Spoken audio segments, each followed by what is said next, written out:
What is the internet version of the comics in the newspaper, the word search puzzle, or the daily horoscope? You know, those silly little things that you check out quickly when you first open the newspaper in the morning? Well, the answer is a new web service called BitMagic. Our producer, Sarah O'Brien, is talking with BitMagic's CEO, Michael Frackers. Right now, you're with BitMagic, and Upside called you, in a nice way, a waste of time.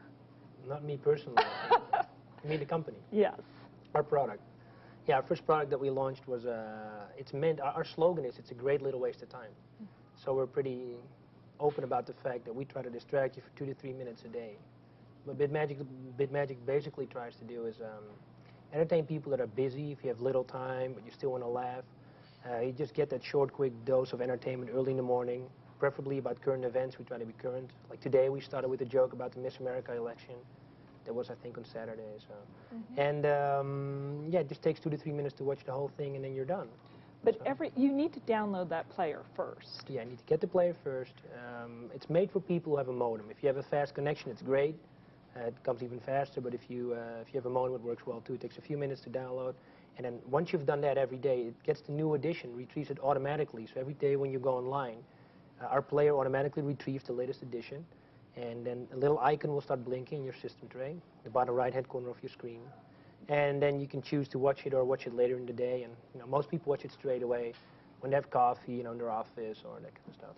Now, let's say you go ahead and click on it straight away. What are you going to see there?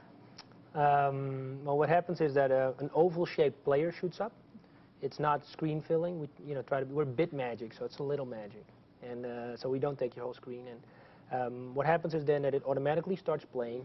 What we try to do is we've developed a format which we call something to view, something to do, and something to play. So it starts with something to view for like 20 seconds, which is linear, not interactive. It's a joke about preferably current events. And then it gets onto an interactive part. You don't have to click, but you can. Usually there's trivia things there. Click on something what we call click stories. And then it goes on, and you can play a game. There's a weekly game, and you compete against people worldwide. You compete against yourself, of course. You see the highest score, but automatically you can see how well you're doing against people worldwide. So. Now, how did you decide to create BitMagic? I mean, I understand your background is that you actually developed or founded an ISP over in Holland. Now, it seems like a pretty serious business. This is a pretty serious business too, but it's serious in trying to be funny. So we're very serious about being completely a waste of time. But no, it's not just a far-fetched thing. It's when I started Planet Internet in Europe back in 1994, people couldn't get on the internet unless they're real techie. You know, in those days, you'd get on the net, you see a black screen, and you had to type stuff in. And being a Mac user that I was never used to see a black screen where you had to type stuff to do something. You could always select. So in those days, it makes sense to start something that would get people on the internet. Well, since everybody, a lot of people at least, have gotten on the internet, especially in the US, like 80 million people, now it's more fun to try and think of destinations. And there are already like, you know, millions of websites out there. We try to make something that's not a website, not like, you know, the umpteenth website, millions so much. You know, not a website again. We try to make something different that is, you know, something completely new that, you know, it's hard to describe even. People should really take a look at it. I mean, I know you have, so well, it's hard to describe. Oh, it is. I agree. But, you know, who are the people that you have working with you to come up with this stuff? It's hard to be funny every day. Strange people, let me tell you. No, it's about 40% to 50% of the stuff we make ourselves in-house. We now have 12 editors. Most of those are in our Amsterdam office in Europe.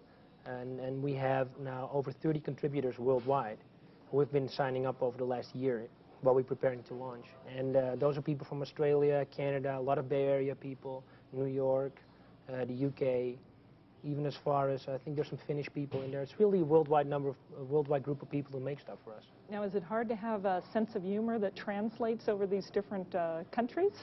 Why, you don't think I'm funny? Oh. No, I think it's tough, but what happens is finally, actually, humor is the one thing that transcends, whereas news doesn't. News is usually pretty, you know, Hurricane Floyd is a big thing in the US, but if you're in Europe, you don't really worry that much as long as it's going west. And same with earthquakes. It's humor and entertainment is more something that transcends well. If you look at stuff like classic American TV, like Baywatch, sold in over 130 countries. Classic? Yeah, it's a big export. But also now stuff like Cheers, Seinfeld, Friends, like there's a whole slew of shows that work really well. And entertainment does really well. Movies always do. I mean, usually if something is a big hit in the U.S., it's a big hit worldwide. And you know, we try to do the same thing. If people here like it, and most people worldwide like it, and you know, we definitely seem to hit a note. So.